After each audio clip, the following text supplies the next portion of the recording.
जी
আমরা আমাদেরও DB police 4-5টা team গতকাল তারা অভিযান করেছে যশোরে, আজকে তারা অভিযান করেছে পার্বত্য চট্টগ্রামের কয়েকটি পাহাড়ে, এবং আমিও এখান থেকে সরাসরি পাহাড়ে আমাদের তদন্তকারী টিমের সাথে আমিও সেখানে যোগ দিব, আমিও সেখানে তাদের সাথে কাজ করব।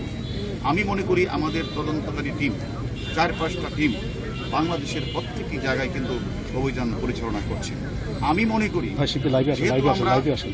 প্রধান সমন্বয়ক ঘাতক আমানুল্লাহকে আমরা গ্রেপ্তার করতে পেরেছি। আমি মনে করি, আমার প্রিয় বিশ্বাস, আপনাদের দোয়া থেকে আমাদের, আমরা অবশ্যই মুস্তাফিজ এবং ফয়সালকে নদীতেই থাকুক আর সাগরেই থাকুক আর মাটি নিচে থাকুক, তাকে আমরা অবশ্যই গ্রেপ্তার করব। কোনো রাজনৈতিক চাপ আছে কিনা?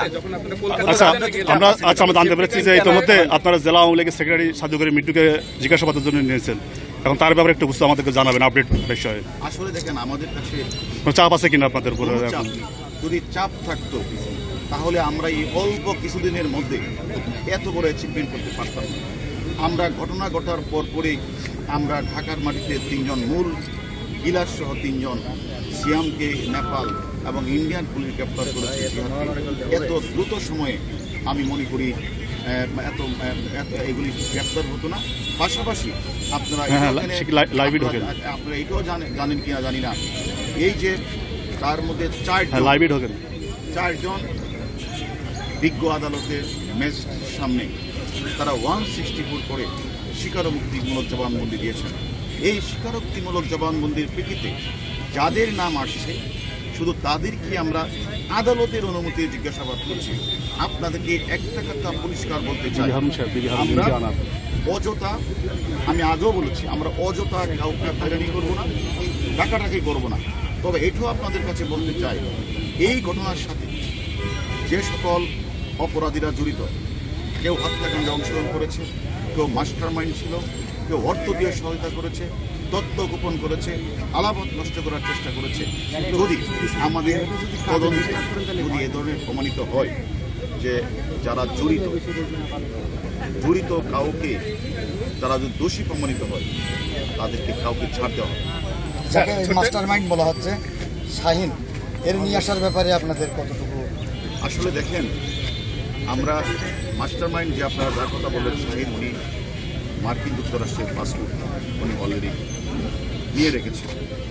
যেহেতু তাকে আমাদের মাস্টার মাইন্ড সে সমন্বয় সাধন করেছে, তাকে আমাদের, তার বিরুদ্ধে ইন্ডিয়াতে মামলা রুজু হয়েছে, আমাদের পার্টিও মামলা রুজু হয়েছে। বাট যেহেতু সে আমেরিকান নাগরিক, সেই কারণে আমরা আমাদের সাথে আমেরিকার পুলিশের সাথে কোনো এক্সট্রাডিশন ট্রিটি নেই, সেটা আছে ইন্ডিয়ার সাথে। ইন্ডিয়ান পুলিশের সাথে যখন আমরা কথা বলেছিলাম, আমরা আমাদেরকে রিকোয়েস্ট করেছি, যেহেতু ইন্ডিয়ার কাছেও মাস্টার মাইন্ড শাহিন কিন্তু মোস্ট ওয়ান্টেড এবং মোস্ট গ্রেটফুল কান্ট্রি কিন্তু ইন্ডিয়া। পাশাপাশি আমাদের কাছেও যেহেতু আরও ইম্পর্টেন্ট আমাদের দেশের নাগরিক, সেই কারণে আমরা ইন্টারপোলকে আমরা অবহিত করেছি। আমরা ডিবির টিম, আমাদের যে আমেরিকান এম্বাসি আছে সেই এম্বাসির সাথে আমরা কথা বলেছি।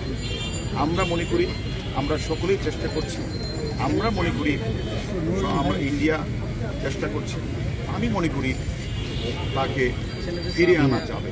স্যার আপনারা যখন ইন্ডিয়াতে গেলেন সেফটি ট্যাঙ্ক থেকে মাংস কিন্তু উদ্ধার করলেন, সেখানে আপনিও ছিলেন, সেই সময়ের পর অনেক সময় বেরিয়ে গেল, তো ওইটা ডিএনএ টেস্ট আসলে দেরি হচ্ছে কি কারণে, বা ওইটা এটা আসলে দেখেন, এটা আসলে এটা আমাদের কোনো বাংলাদেশের পার্ট না, এটা ইন্ডিয়ান পার্ট।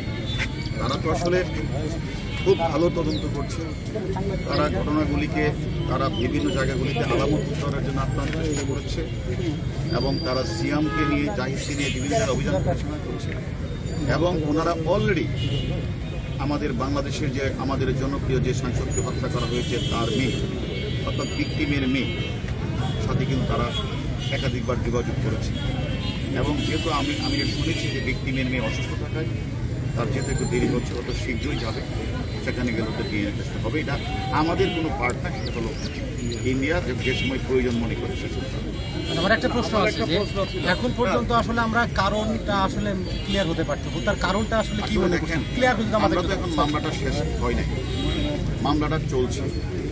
আমরা একটা কথাই বলেছি যে যখনই কলকাতা সঞ্জীবা গার্ডেনে যখন আপনাদের এলাকার প্রিয় সাংসদ, 3 বারের জনপ্রিয় সাংসদকে তখন নৃশংসভাবে জঘন্যভাবে হত্যা করে পৈশাচিকভাবে তার গুম করার উদ্দেশ্যে তার দেহ ছিন্ন ভিন্ন করে বিভিন্ন জায়গায় ফেলে দেওয়া হয়েছে, তার ধারাবাহিকতা কিছুদিনের মধ্যেই কিন্তু আমরা এই যে যাদের নাম পেয়েছি মোটা দাগে সবাই কিন্তু বাংলাদেশে 7 জন ছিল অংশগ্রহণ কিলিং মিশন।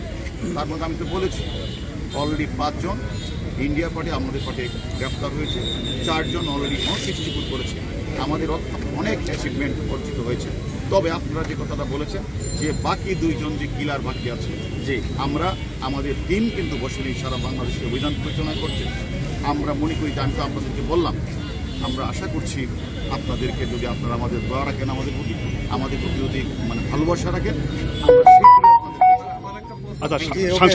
সাংসদ অভিযোগ করেছেন যে ডিবির কার্যক্রম নিয়ে, ডিবির কার্যক্রম নাকি তারা ধীর গতি দেখতে পাচ্ছে, এই বিষয়ে আলামত এখান থেকে উদ্ধার হলো কি হলো না, এটা অনেক কিছু অগ্রগতি হলো, সর্বশেষ কি ব্রিফিং আমরা পাবো কিনা আজকে? দেখেন, আমরা আমাদের স্বাক্ষরের সাথে বলা আছে যেহেতু